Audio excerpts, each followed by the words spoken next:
Hello everyone, if you're seeing the error message, Windows cannot access the specified device, path or file on Windows 11 or Windows 10, don't worry. In this video, I'll show you exactly how to fix the Windows cannot access the specified device path or file error step by step. Make sure you watch until the end so you don't miss any solution.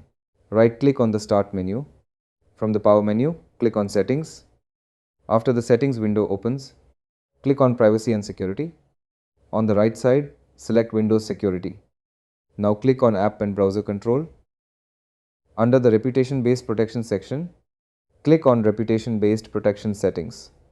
Scroll down to Potentially Unwanted App Blocking. Now, uncheck Block Apps. If prompted, click Yes to confirm. Uncheck Block Downloads. After that, close the window and check the program again. In most cases, this fixes the Windows cannot access the specified device, path or file error. That's how you fix Windows cannot access the specified device, path or file on Windows 11 and Windows 10. If this helped you, please like the video and subscribe for more Windows troubleshooting tutorials. Thanks for watching.